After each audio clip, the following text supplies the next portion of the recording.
If you're on a cruise and have a port day in Lisbon, remember the ABCs for an easy walking tour for the 8 hours or so there.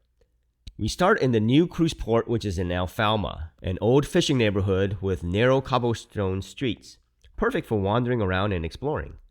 Then we meander over to Baixa in the historic center of Lisbon, where the streets are more structured in grids. And lastly, we visit Chiado, where luxury shopping mixes with historical landmarks. From the cruise port, we go across the street towards the Fado Museum, which is dedicated to the Fado music genre originated in Portugal. Fado is so unique to Portugal with its mournful melodies, and the lyrics often reflect the struggles and history of the people.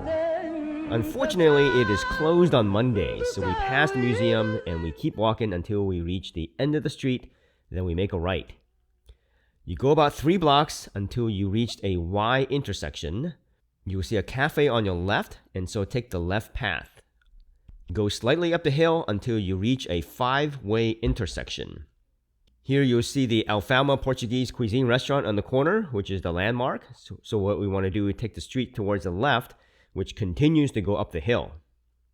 The street will take a curve to the right, and then voila, you'll see our destination. The National Pantheon, which is a 17th century monument, was originally a church and then converted into the National Pantheon, in which important Portuguese personalities like political leaders, military heroes, writers, artists, etc. are buried. Note that it's closed on Mondays. Are we sensing a theme here? Hey, but you know what? If we take a walk up 1 block from the Pantheon, we'll find something that we can do on Tuesdays and Saturdays. This is the Mercado de Santa Clara Flea Market. They have antiques, vintage clothes, and all kinds of unique finds. From the flea market, we head west towards the Monastery of Sao Vicente de Fora. The original monastery started in the 1100s and was named after the patron saint of Lisbon, Saint Vincent of Saragossa. The current buildings were from a reconstruction in the 1500s. In the mid-1800s, after the dissolution of monasteries in Portugal, this site was turned into a pantheon for kings of the House of Braganza, which spanned from around 1422 to 1910 when the monarchy was abolished.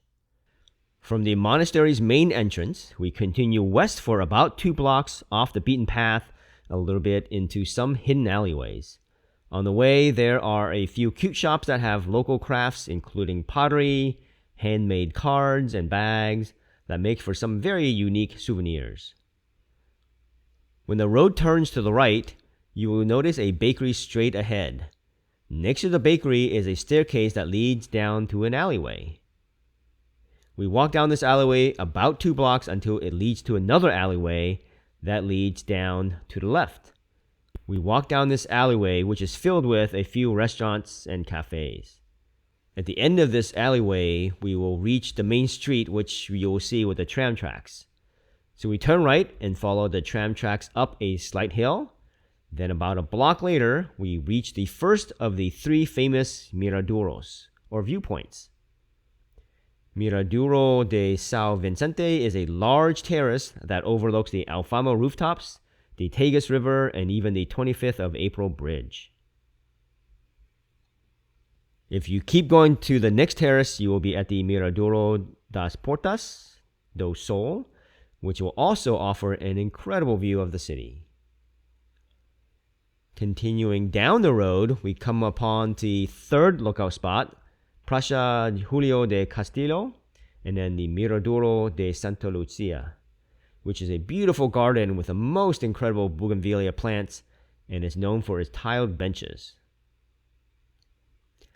After soaking in the views from the Miradouros, we backtrack slightly and go across the street and take the alleyway named Travessa de Santa Luzia. You will start going up a slight hill, and on the right-hand side, you will see Miss Can, an eatery that also sells all kinds of canned sardines, oysters, octopus, and other Portuguese specialties. They're all beautifully packaged and bursting with flavor, and it was quite an experience. Continuing up the hill, we turn left at the end until we reach the arch for the Castel St. Jorge. This castle dates back from as far back as the 2nd century BC. The entrance fee of 15 euros for the castle is well worth it. On this hill, you will see the site which was once occupied by the Phoenicians, the Carthaginians, the Romans, the Moors, and finally by the Portuguese. The views here are amazing. You can see from the Tagus River side to the hillside of the entire city of Lisbon. One thing that I missed in the castle tour was the camera obscura, which projects a 360-degree view of the city.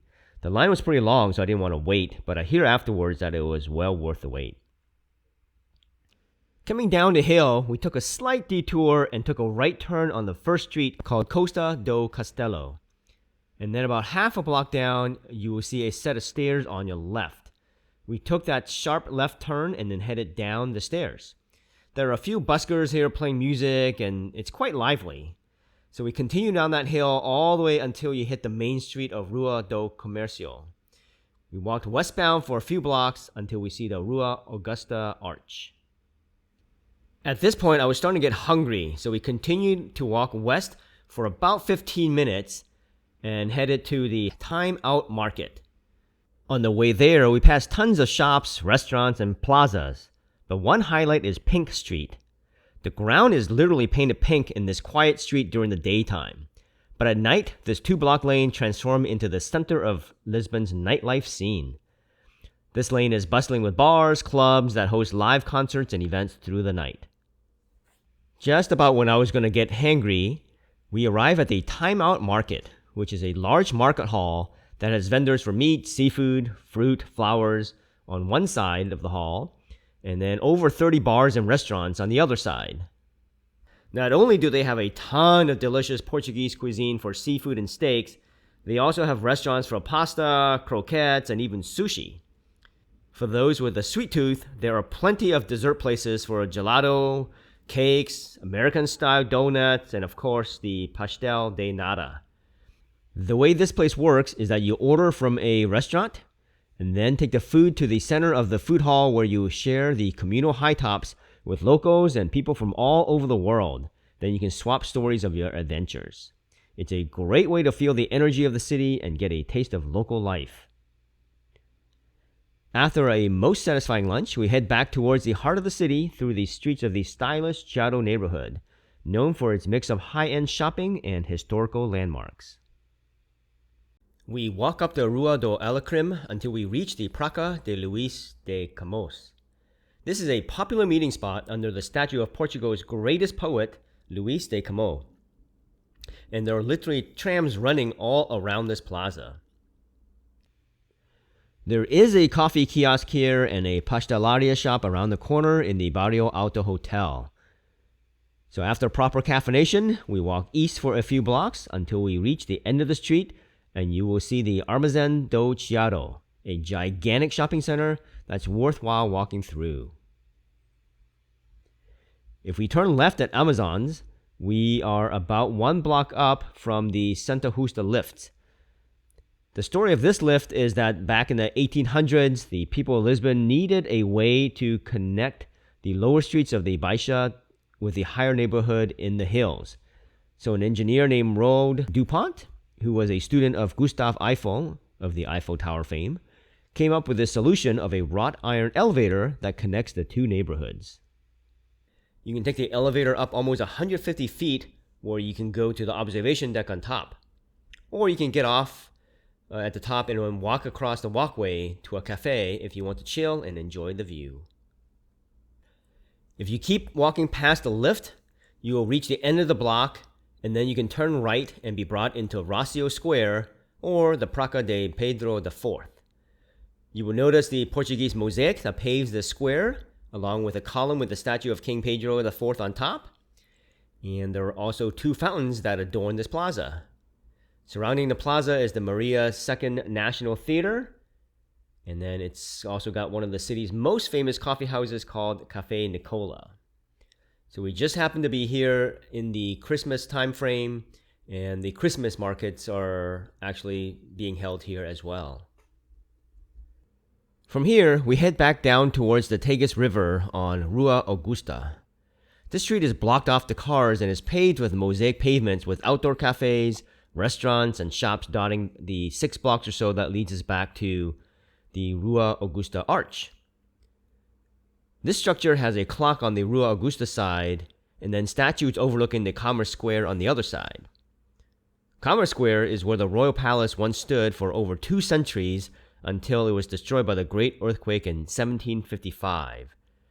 In the middle of the Commerce Square is the statue of Joseph I, who was the king at the time of the earthquake. On the outer rim of the square are numerous restaurants and shops in the arcaded buildings.